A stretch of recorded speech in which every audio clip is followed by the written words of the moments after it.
Hello everybody, it's Animean here and welcome to my first ever animation reaction video, and today we're looking at a YouTube channel which I'm sure some of you might know, but if you do not know this person goes by the name of Oversimplified. Now he does a lot of animation videos of his own skits and makes it basically simplified for people to understand, like myself who aren't good at history. But anyway, we're going to be checking out one of his videos. Recommend checking out his channel, Oversimplified. He's done so many videos, it's unbelievable. And today we're going to be checking out one of his most recent videos called The First Punic War.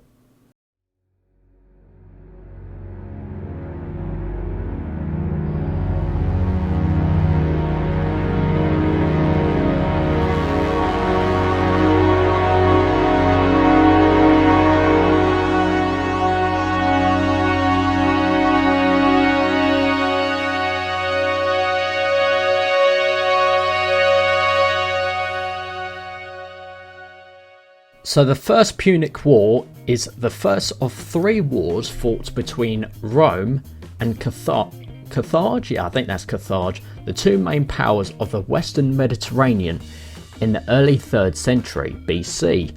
For 23 years in the longest continuous conflict and greatest naval war of antiquity. Is it antiquity? Yeah, antiquity. The two powers struggled for supremacy, so it's basically a big war between two superpowers or developing powers at the time. So of course this happened before the birth of Jesus Christ. So this is going to be a really interesting video. So we're going to be reacting to it today. I'll put a link of the original video down below in the description. And let's begin this. Oh, Marcellus, you sure have a lot of dignitas. Kiss me. Okay. Hey, Dad. Hi, son. Just reading the newspaper. What can I do for you? Well, you know how you always say Rome is the greatest civilization in the world? It bloody well is. Well, I was just wondering, what makes us so great? How did we come to be? Wow. My son. Boy, let me take you on a journey. To this side of the room. The story of Rome begins with these beautiful baby boys going to town on some she-wolf mommy milkers. That's gross. You're gross! Sorry, son. You're not gross. I love you. They're called Romulus and Remus. And when they grew up, in 753 BC, they founded Rome. But there was just one problem. They couldn't agree on which of them should be the king. But they worked it out peacefully, right? Oh, heavens no. Romulus caved Remus's skull in with a shovel. Here's a picture. Our first king committed fratricide? I know. Look at his face. When's the part where we become the greatest civilization, Dad? Well, you see, at first Rome was full of men. Oh, yeah. I'm talking like a real sausage party. You know what I mean? Yes, sir. So we invited some neighboring cities over for a big feast. And then we literally kidnapped all of their women. Here's a picture. Look at that one. She's like, This is messed up. you're messed up. Ugh. Sorry. I'll be a better father. I promise. So then, finally, after centuries of monarchy, those tyrannical kings started getting a little too big for their britches. So we overthrew the kings and established Rome as a republic. Is that when all the killing stopped? Oh, heavens no. That's when the killing surged, baby. We went wild and conquered the Latin League, the Samnites, the Etruscans. Woo! What a rush. Dad, Rome seems pretty barbaric. You're barbaric. Oh, I forgot to tell you about the time a prophet told Saturn his son would one day overthrow him. So Saturn literally ate his own son seconds after he was born. I don't want to see a picture. Here's a picture. Dad, look at that. That's messed up, man. Are we really this uncivilized? Hey! If we were so uncivilized, would we use communal toilets where we all fart and poo together in one big stinky, steamy, dirty toilet room? Yeah, Dad. We would! Clean your butt with a sponge, Timulus! But all these guys just used it. What's wrong with your son, bro? I don't want to be Roman. This is so weird. This was it back then. This was it Sorry, back then. You're not weird. I'm sure you're probably fine. Oh my god.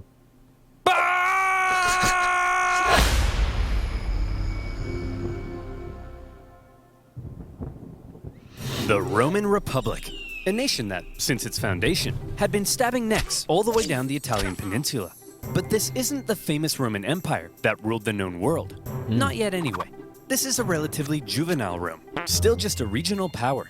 In 264 BC, the big daddy of the Western Mediterranean was Carthage. Let's rewind a bit. Carthage was founded in 814 BC when some Phoenicians in Tyre had a mega surplus of goods and decided to export those goods across the Mediterranean. They became the dominant trading power in the region, and to support their growing trade network, the Phoenicians established a number of colonies, one of which was Carthage. I guess with a lot of resources and stuff, you can sell a lot of it basically across the world and basically earn money, and then that helps build those colonies to then make an economy. So I think what the Carthages, I can't even pronounce the word. I think what these guys did literally, I think, was very intelligent of them at the time, because then this helped build an economy, so then they could build up an army, stuff like that. Therefore, Carthage began its life as a Phoenician trade colony, and the Carthaginians were actually Phoenicians. Or, if you're a Latin-speaking Roman, they were Punic, hence the name of the video. Over the centuries, Carthage gradually expanded and became the region's base of power. Punic, just like Rome, Carthage was a semi-democratic republic with its own senate and judiciary. But there were also some pretty hefty differences between the two. While Rome was big into farming and stabbing people in the neck, the Carthaginians, on the other hand, just like their Phoenician forefathers, had built their power through trade and navigating the waves. They went here and there, selling ivory tusks, gold, and slaves. And as a result, they were rolling in it. Whenever they weren't busy swimming around in their copious hoards of money, in their spare time, they also possibly enjoyed sacrificing their children to Baal, the god of... Let me just check my notes. Ah, yes. Plant fertility. Oh boy, these figs aren't looking too hot. Maybe if I throw my son into a burning pit of fire, they'll grow. Have you tried watering them, Dad? No, we'll try that second. As a result of all their trading, Carthage had emerged as one of the Mediterranean's superpowers. But wait, they said. Rome? What the heck is that? Well, I know it's a pretty obscure little country that you've probably never heard of. But this spunky young nation was about to upset the entire region's balance of power. Initially, the two sides enjoyed relatively friendly relations, and had even signed a couple treaties. But it was a relationship that was practically destined to turn sour. See, Rome had a thing where they liked to aggressively expand their boundaries, often viewing such expansion as a defensive act. Kinda like when you kill your neighbor, because you knew eventually they would have tried to kill you first. Meanwhile, Carthage was extremely protective of its wealthy trade network. So if you put a very strategically important island between them, well, 2 + 2 = war. Tension?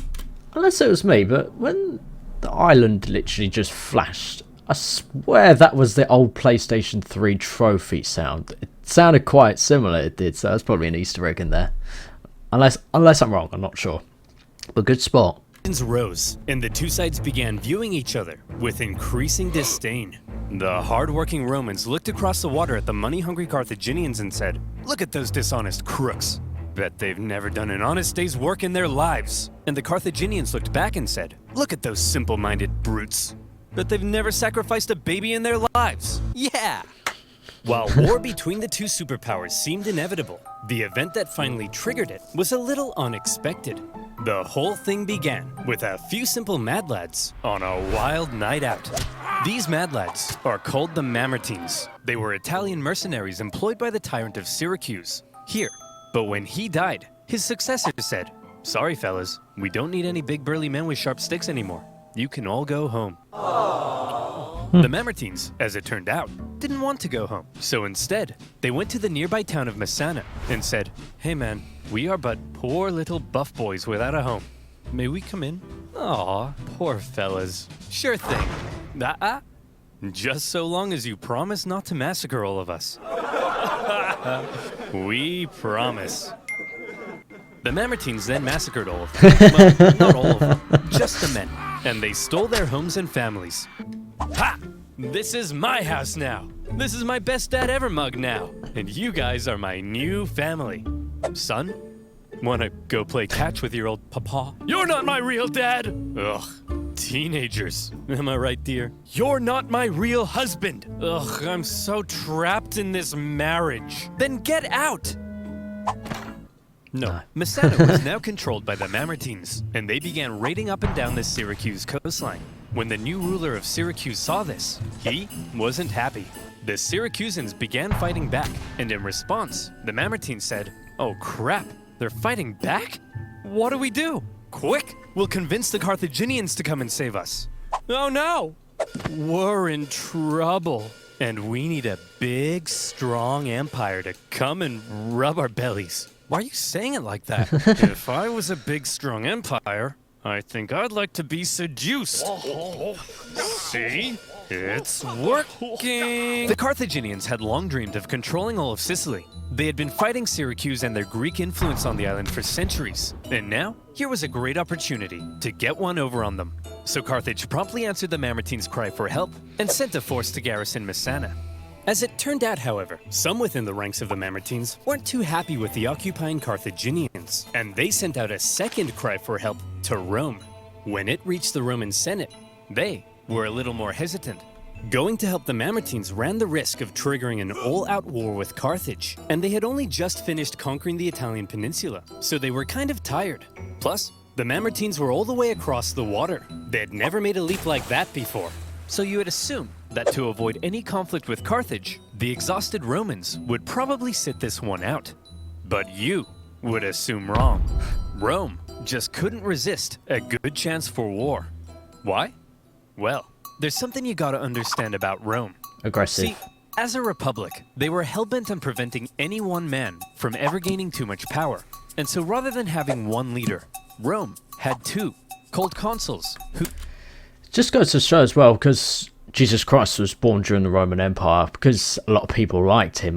The original Roman emperor at the time, I can't remember his name, but when Jesus Christ was born, when he was a baby, he feared him that he was going to take over his kingdom. So of course, it was a system where he implemented, not Jesus Christ, the original emperor at the time of Rome, implemented a system where all young baby boys were to be killed, and that's when God sent a message to, I think, Jesus Christ, where he would say, basically, this guy's been an idiot, evade the country until the Roman emperor dies.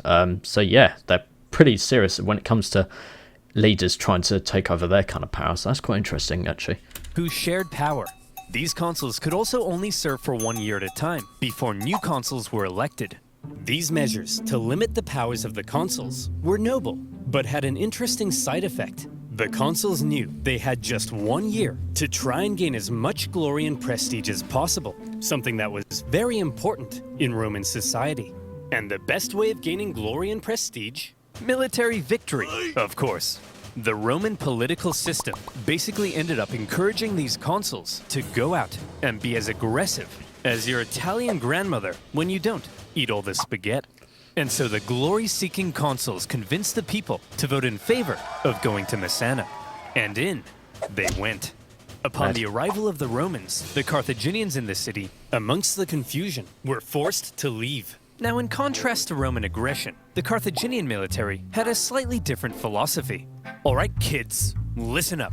If you want to grow up to be Carthaginian military leaders, there's a few things you have to understand. If you fail to succeed on the battlefield, that's a crucifixion. Showing cowardice, that's a crucifixion. Hello, sir. What are you doing here? Aren't you meant to be in Messana? Yeah, but the Romans showed up. So you just left? Sure did. Oh, you better believe that's a crucifix. Oh my gosh. Mad. Hey, yo, I'm so... Wow. Fiction. The Roman consuls were awarded for victory, and therefore tended to be aggressive go-getters. By contrast, the Carthaginian generals were brutally punished for failure, and so they tended to be more cautious and restrained. This dynamic is helpful for understanding some of the crazy things that happened during the Punic Wars. So, the Romans have crossed over to Messana, and now there was some red on the island. Hit that panic button. This turn of events was unacceptable to both Carthage and Syracuse, so the traditional enemies teamed up to kick the Romans off their island. They surrounded the city and said, "Hey, you jerks! This isn't your island! Come out of there at once!" "Okay, we're coming!" See, Phil, you just gotta speak with authority. That's what being an alpha male's all about. Hey, man. Oh, you brought your weapons and armor? No, I didn't mean... Oh, crap. Out the Roman legions came to engage the Carthaginians in battle, and they sent them packing. With the Battle of Messana, whether intended or not, by going to help the Mamertines, the two sides had just slipped into an all-out war. With the initial Roman victory, towns across Sicily, including Syracuse, began switching allegiance, because being a winner is more fun. Which just goes to show that if you can't beat someone, then join them. And that's with anything, you know, that's for a football player as well. If a football player can't beat a team and they find it so hard to beat against them, then the best thing to do is join the team. So yeah, that's always true. I've always believed that. But the Carthaginians weren't about to just give up that easily.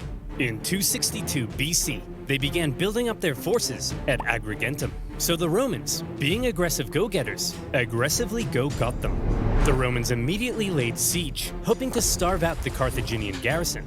However, because this was the first time Rome had been fighting outside the Italian peninsula, across the water, they struggled to supply their forces, and before long, the Romans were as starving as the Carthaginians they were besieging. They had to forage for food, leaving them open to ambush. And when Carthaginian reinforcements arrived, creating a double siege, things got really bad. Everybody starved each other for months until nobody could take it anymore, and they all finally came out for battle, which Rome won.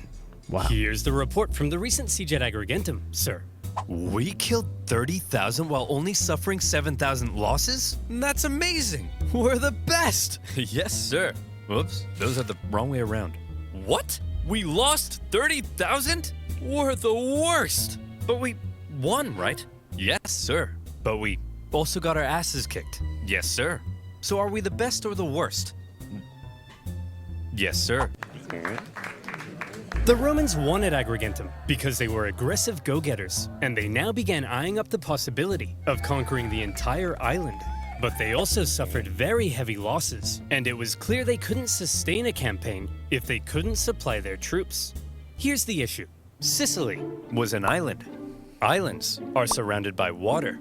A strong navy would be vital for supplying troops and winning the war. Here was Carthage's navy, and here was Rome's. I think you can see the problem. Historians debate just how much naval experience Rome had at this point. Presumably, they must have had something to defend their shoreline. But whatever it was, it would have paled in comparison to the Carthaginian juggernaut. And so Rome had to figure out exactly what to do about all this water. Come on, men. We're not gonna let some pansy candy-ass water get in the way of our glorious victory against Carthage. Charge! Tell my kids I love them. We're gonna need a bigger boat. What's a boat? I don't know. If the Romans I guess I haven't made them yet, so I'll probably have to. wanted to win this war and obtain Sicily, there was only one thing for them to do. I guess we're just gonna have to go ahead and build ourselves a war fleet, aren't we? From scratch? From scratch. But we don't even know how. Never mind how to fight with one. Don't worry, Hank. We're up to the challenge. Come on, guys. We're Romans, and Romans aren't afraid of anything. And so, the Romans worked long and hard trying to figure out how on earth you actually build the latest style of warship. In the end, they had a bit of luck on their side. A Carthaginian quinquereme ended up accidentally grounding on Italian soil. The Romans found it and copied the design. While the new fleet was being built, the Romans trained rowers on land. And would you believe it? The Romans put together a full fighting fleet of 120 warships in just 2 months. Wow. A staggering feat. Now, I know what you're thinking. So probably in 2 months, that's about roughly 30 days in a month. That's about 3, 6, 9, 12. That's about, wow, that, I mean, jeez, that's unbelievable. That's about, I think, like 20 every 10 days, I think, from what I can remember. So that's quite nuts, actually. But oversimplified. If the Romans can build a war fleet from scratch in 2 months, then why does it take you half a year to make a video? Well, my valued subscriber, I think you should shut up. Now the Romans have a navy, and it's time to put it to the test. But how does one wage ancient naval warfare? Easy. All of the ships had giant bronze rams on the front. So all you had to do was outmaneuver the enemy and give him the jimmies. Easy as pie. And so the aggressive Romans set out for some good old-fashioned jimmy giving. The consul, Gnaeus Cornelius Scipio, set out for the town of Lipara, believing the garrison there wanted to join the Romans. As he entered the harbor, however, he found himself trapped by a Carthaginian fleet, and in the following skirmish, he was completely outmatched. The Romans may have had a brand new fleet, but when it came to engaging in actual combat, their inexperience showed. There was just something better about the Carthaginian ships. The Carthaginian rowers had nicer abs. The entire Carthaginian Empire had been built on expert seamanship. So, when it came to water, the Carthaginians were better, and the Romans were wetter. In their initial skirmish, the Romans were beaten so badly that the consul, Scipio, was given a nickname, Asina. And if you're wondering what that means, just drop the Ina. So what were the Romans to do? How could they possibly stand up to this Carthaginian superpower? Well, there's something you gotta understand about the Romans. Back when they found that Carthaginian ship and copied its design, that wasn't a one-off thing. Copying their enemies was as Roman as punishing murderers by sewing them into a leather pouch with a monkey, snake, and rooster, and then throwing them into a river, which is a thing they did. Wait, what was I talking about? Oh yeah, copying their enemies. Many of the most famous Roman inventions were actually borrowed. Aqueducts, chariot racing, their gods. Even in warfare, the Romans would get pierced by a Sabine javelin, and they'd be like, wow.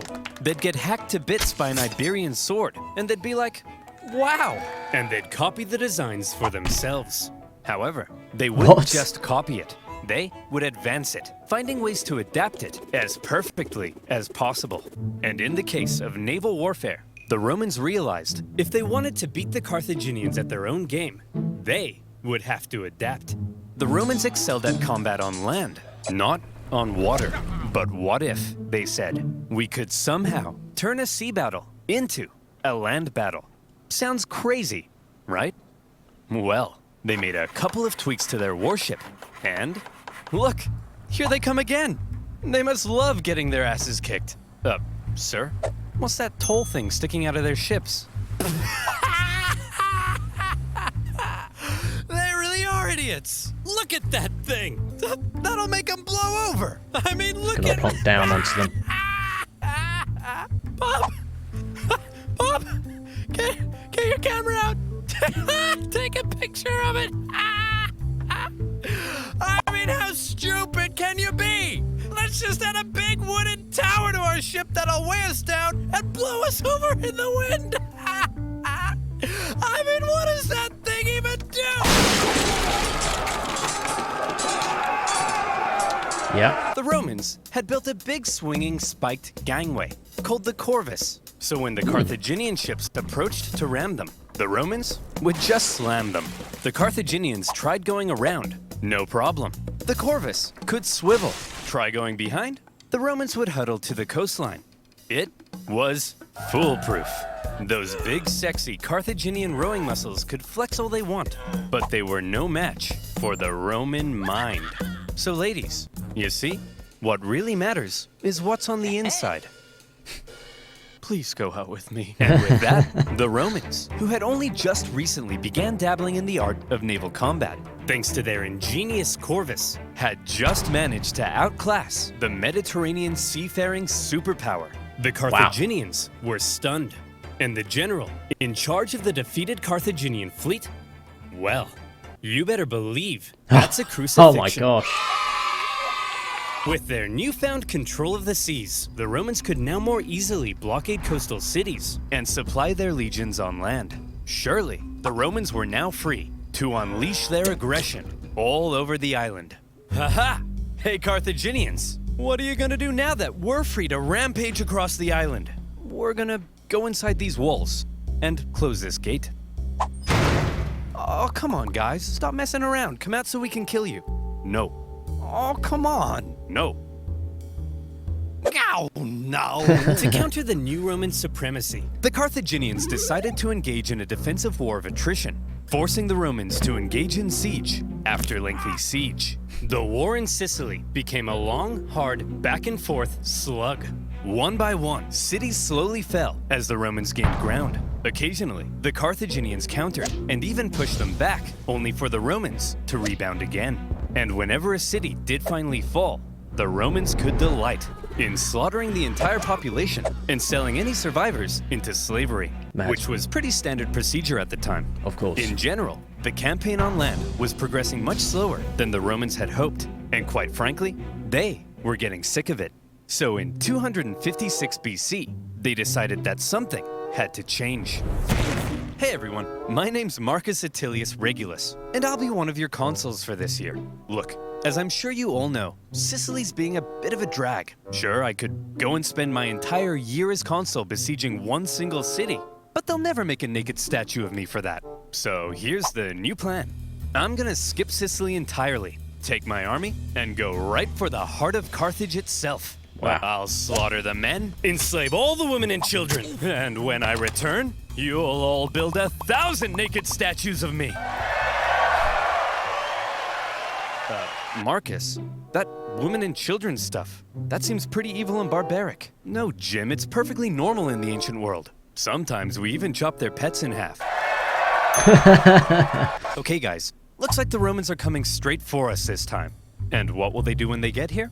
They'll kill us all. They'll massacre each and every last one of us. They may even chop our pets in half. That's barbaric! No, Rob, it's actually pretty normal for the time.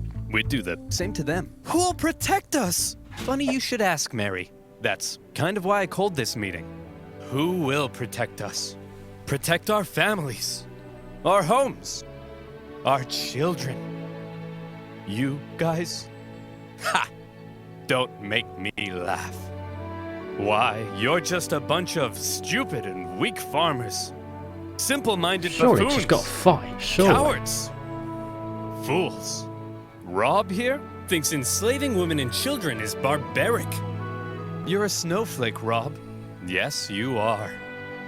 The fact is, if the Romans manage to land on African soil, we're all gonna die. A terrifying, hideous, unspeakably painful death. Is that the end of that speech? Yes. The Carthaginians had to stop the Romans from ever landing in Africa because they believed that would be the end. So as the Romans were building an invasion fleet, the size of which the world had never seen before, the Carthaginians were preparing an even bigger one to stop them.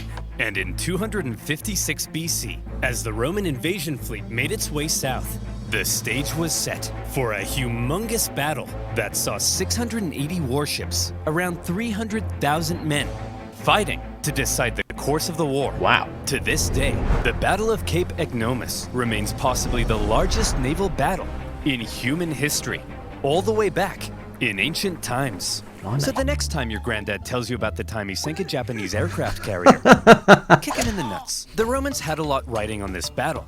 They weren't just sending their warships, but transports as well, full of supplies and horses for their invasion of Africa. Wow. They therefore formed a protective wedge-like formation to punch through the long, thin Carthaginian line. The Carthaginian generals, however, desperate to prevent the Romans from reaching Africa, had a plan of their own. As the Roman fleet approached, the Carthaginian center feigned a retreat, luring the Romans in so their outstretched flanks could envelop them and get around the Roman corvus. A clever plan. But with such a huge battle and so many ships crowded together, the Carthaginians struggled to maneuver as hoped. And in the chaos, 3 separate battles emerged across the huge battle space. With the number of ships limiting their ability to maneuver, the Carthaginians became sitting ducks, and all the Romans had to do was plonk them start down swinging. and just go forward. The Roman center came out on top, and were then able to turn around and rescue Help their out the pinned rest down flanks. behind. The Battle of Cape Ecnomus was a Roman victory. Wow. Well, that was part 2, ladies and gentlemen, of the Punic War. Wow, that was pretty interesting. I thought that was a massive glow up from his most recent videos and what he did before. But yeah, if you want to see part 2 of this, do let me know in the comments. I'll see you in the next animation reaction video and possibly for part 2. Take care everyone.